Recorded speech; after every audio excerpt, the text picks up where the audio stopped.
Digital পর্দা না, আমরা বলছি ফাতিমা রাদিয়াল্লাহু আনহার মতো পর্দা, আয়েশা রাদিয়াল্লাহু আনহার মতো পর্দা, খাদিজা রাদিয়াল্লাহু আনহার মতো পর্দা। আল্লাহ পাক তৌফিক দান করবে।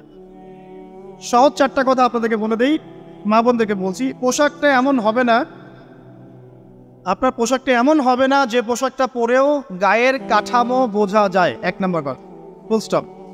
এমন বোরখাও চলবে না যে বোরখা পরলে গায়ের কাঠামো দেখা যায়। এটি প্রজেক্টর আছে ওখানে, হয়তো বা দেখতে পাচ্ছেন, বুঝাচ্ছি। এই যে আমার জামার হাতা দেখতে পাচ্ছেন, আমার হাত কতটুকু মোটা আপনি কি বুঝতে পারছেন? আমার মাসেল কি বুঝতে পারছেন কত চওড়া? 4 প্যাক না 6 প্যাক? আচ্ছা, এটা কোনো প্যাকই না ওষুধ। আচ্ছা, তো এখন এটা ঠিক আছে পর্দা। এটা যদি আপনার অন্য কোনো অঙ্গ প্রত্যঙ্গ হয় একই হুকুম, প্রতিটার ক্ষেত্রে কি একই হুকুম। হাতের ক্ষেত্রেও যেমন হুকুম, অন্য সমস্ত অঙ্গ প্রত্যঙ্গের ক্ষেত্রে কি একই হুকুম। বুঝতে পারছি? আর ভেঙে বড় দরকার আছে?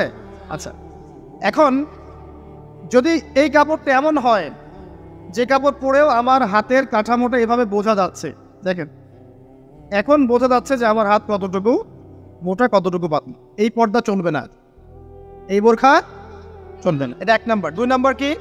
2 নাম্বার হচ্ছে কাপড়টা এত পাতলা হবে না যেটা পরেও বাইরে থেকেই ভিতরের অঙ্গ দেখা যাচ্ছে। ঠিক আছে? একটু দেখেন, আমার এই জামা দিয়ে কি ভিতর থেকে বাইরে থেকে দেখা যাচ্ছে যে আমার হাতের রং কেমন? এটা ঠিক আছে। যদি কাপড়টা এমন হতো যে বাইরে থেকেই ভিতরের অঙ্গ দেখা যাচ্ছে, তাহলে এটা পর্দা হতো না। 2 নম্বর পয়েন্ট কি তাহলে? এই কাপড়টা এমন হবে না যে কাপড় পরেও বাহির থেকে ভিতরের অঙ্গ দেখা যায়। 2, আমি চেষ্টা করছি সহজ করে বলার জন্য। 3 নাম্বার হচ্ছে কাপড় এমন হবে না যে কাপড়টা পুরুষদের কাপড়ের সাথে সাদৃশ্য আছে।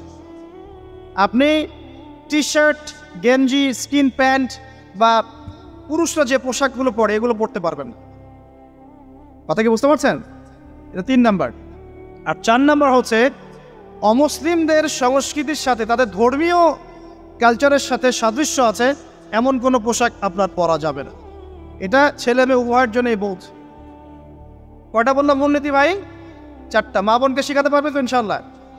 কাপড় এমন হবে না যে কাপড় এত টাইট যেটা পরলে শরীরের কাঠামো বোঝা যায়, পর্দা হয় নাই, চলবে না। যদি বোরখাও হয় তবুও চলবে না। 2, এত পাতলা হবে না যে বাইরে থেকে ভিতরের অঙ্গ দেখা যায়, চলবে না। 3 নাম্বার, পুরুষদের পোশাকের সাথে সাদৃশ্য আছে এমন পোশাক পরা যাবে না। যদিও বা শেষ জামানায় এই শ্রেণীর মেয়েদের সংখ্যা বাড়বে যারা পুরুষের পোশাক পরে রাস্তায় ঘুরবে। আর 4 নাম্বার হচ্ছে অমুসলিমদের ধর্মীয় কালচারের সাথে সাদৃশ্য আছে এমন কোনো পোশাক পরা যাবে না।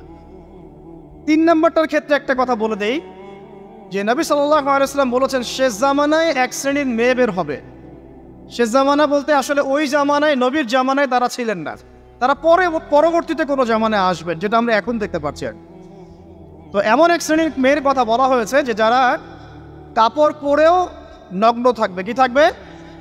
নগ্ন। আরবিতে বলা হচ্ছে নিসাউন, তারা এমন এক শ্রেণীর মহিলা হবে কাসিয়াতুন, কাপড় পরে থাকবে, আর ইয়াতুন, তারপরেও নগ্ন থাকবে। বোঝানোর প্রয়োজন আছে কি? কোনো প্রয়োজন নাই, অ্যাডাল্ট আপনারা সব বোঝেন। মুমিলাতুন মাইলাতুন, অর্থাৎ নিজেরাও অন্যকে আকৃষ্ট করবে, নিজেরাও অন্যকে আকৃষ্ট করবে এবং অন্যের প্রতি আকৃষ্ট হবে, দুটোই হবে। নিজেরাও আকৃষ্ট হবে, অন্যকেও কি করবে? আকৃষ্ট করবে। ওই যে সিডিউস, নিজেরাও সিডিউস হবে, অন্যকেও সিডিউস করবে। এই শব্দটা 1400 বছর আগে নবী সাল্লাল্লাহু আলাইহি ওয়াসাল্লাম হাদিসে বলে গিয়েছেন। যেমন এক শ্রেণীর মেয়ে বের হবে যাদেরকে আমি দেখি নাই, আমার যুগে তারা ছিল না, পরবর্তী কোনো যুগে আসবে। এদের ব্যাপারে নবী সাল্লাল্লাহু আলাইহি ওয়াসাল্লাম বলছেন যে তারা জান্নাতে যাবেও না, জান্নাতের গন্ধ কখনো পাবে না। আল্লাহ পাক কোরআনে বলেছেন একটা সূরায়, যদি আল্লাহ রাব্বুল আলামিন রাতকে স্থবির করে দেন, কেউ কি আছে দিন নিয়ে আসবে? আবার বলেছেন আল্লাহ পাক যদি দিনকে স্থবির করে দেন, স্থির করে দেন, কোনো সত্তা কি আছে রাত এনে দিবে? তাহলে আল্লাহ পাক চাইলে একদিনকে 1 বছর করতে পারেন না? একদিনকে 1 মাস করতে পারেন না? একদিনকে 1 সপ্তাহ করতে পারেন কিনা? বাকি দিনগুলো আমাদের মতোই। সাহাবীরা বলছেন, ইয়া রাসূলুল্লাহ সাল্লাল্লাহু আলাইহি ওয়াসাল্লাম, নবীর নাম আসলে কি পড়বেন? সাল্লাল্লাহু আলাইহি ওয়াসাল্লাম, তাহলে 10 নেকি পাবেন। 10টা গুনাহ মাফ হবে, আল্লাহ পাক আপনার প্রতি 10 বার রহম করবে চাও। আর যে ব্যক্তি নবীর নাম শুনে দরুদ পড়ে না, নবী সাল্লাল্লাহু আলাইহি ওয়াসাল্লাম তাকে বদদুয়া করেছেন। কি করেছেন? বদদুয়া করেছেন। একদিন নবীজি সাল্লাল্লাহু আলাইহি ওয়াসাল্লাম মিম্বরের উপর দাঁড়িয়ে আছেন, তৃতীয় সিঁড়িতে গিয়ে তিনি বললেন আমিন। সাহাবীরা বললেন আপনি কেন আমিন বললেন ইয়া রাসূলুল্লাহ? তখন নবীজি বললেন, তৃতীয় সিঁড়িতে আমি যখন ছিলাম তখন জিবরাইল আলাইহিস সালাম এসে আমাকে বলেছেন, হে মুহাম্মদ, সেই ব্যক্তি ধ্বংস হোক যার সামনে আপনার নাম উচ্চারিত হয়েছে কিন্তু সে আপনার নাম শুনেও দরুদ পড়ে নাই। তাহলে আমরা রাসূলুল্লাহ সাল্লাল্লাহু আলাইহি ওয়াসাল্লামের নাম শুনে দরুদ পড়বো কিনা? না পড়লে কি হবে? না পড়লে রাসূল সাল্লাল্লাহু আলাইহি ওয়াসাল্লামের বদদুয়া পেতে হবে। আচ্ছা, একটা প্রশ্ন এখানে থ্রো করে সামনে যাই যে যদি রাসূল সাল্লাল্লাহু আলাইহি ওয়াসাল্লামের নাম শুনে দরুদ না পড়লেই এই শাস্তি হয়, অভিশাপ পেতে হয়, তাহলে আমরা যারা সারা জীবন রাসূলের সুন্নতের খেলাফ চললাম তাদের কি হবে? বলেন। শুধু রাসূলের নাম শুনে যদি কেউ দরুদ না পড়ে তাহলেই রাসূল সাল্লাল্লাহু আলাইহি ওয়াসাল্লাম বলছেন সে ধ্বংস হোক। তাহলে যে ব্যক্তি সারা জীবন আমরা এখন দাঁড়িয়ে রাখতে পারলাম না, সুন্নতি লেবাস চিনলাম না, টাকটুর উপরে কাপড় ওঠাতে পারলাম না, আমরা রাসূলের মতো সুন্নত পদ্ধতিতে নামাজ পড়তে পারলাম না, কোরআন তেলাওয়াত করা শিখলাম না, তাসবিহ তাহলিল করতে পারলাম না, পর্দা করলাম না, রাসূলের আদর্শ নিজের ভিতরে ধারণ করলাম না, পরিবারের রাসূলের আদর্শ প্রতিষ্ঠা করলাম না, সমাজে প্রতিষ্ঠার কোনো চেষ্টা করলাম না, রাষ্ট্রে প্রতিষ্ঠার কোনো চেষ্টা করলাম না, আমাদের কি হবে? এটা বোঝার জন্য কি পিএইচডি ডিগ্রি করার দরকার আছে? বুঝতে পারছি না কি হবে। যেমন একটা আয়াত আছে কোরআনে সূরা বাকারার 279 থেকে 84 পর্যন্ত দেখবেন। একটা আয়াতে আল্লাহ পাক বলছেন ইয়া আইয়ুহাল্লাযীনা আমানু, হে মুমিনগণ। মুমিন কারা? আমরা তো মুমিন নাকি? মুমিন কারা? কি আমরা মুমিন না? কনফিউশন আছে?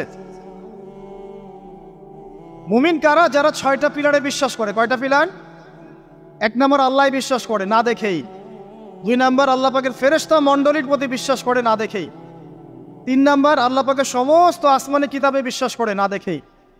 4 নম্বর আল্লাহ পাকের প্রেরিত রাসূলগণের প্রতি বিশ্বাস করে না দেখেই। আমরা কি নবীজিকে দেখেছি? দেখি নাই। সাহাবীরা দেখেছেন। যে ব্যক্তি পরকালে বিশ্বাস করে না দেখেই এবং তাকদীর বা ভাগ্যের ভালো মন্দে বিশ্বাস করে না দেখেই। এই 6টা পিলারে যে ব্যক্তি মনে বিশ্বাস করে, মুখের স্বীকৃতি দেয় এবং কাজেও বাস্তবায়ন করে তাকে বলা হয় মুমিন। শুধু মুখে বলে, কাজের কোনো ফিকির নাই, মুমিন বলা যাবে? নামাজ পড়তে হয় জানে, এতটুকুই, নামাজ জীবনে পড়ার তৌফিক হলো না, পড়লো না, তাকে কি আপনি মুমিন বলবেন? তো আমরা যদি মুমিন হই আমাদেরকে আল্লাহ পাক বলছেন, কি বলছেন? ইত্তাকুল্লাহ, তোমরা আল্লাহকে ভয় করো, তোমরা আল্লাহকে ভয় করো। ওয়াযারু মা বাকিয়া মিনার রিবা, এবং সুদের অবশিষ্ট অংশগুলো ছেড়ে দাও।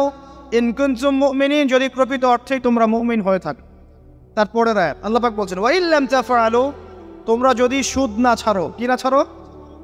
সুদের আরবি হচ্ছে রিবা, যেটা দিয়ে পুরো ওয়ার্ল্ডের ইকোনমিক সিস্টেম এখন দাঁড়িয়ে আছে।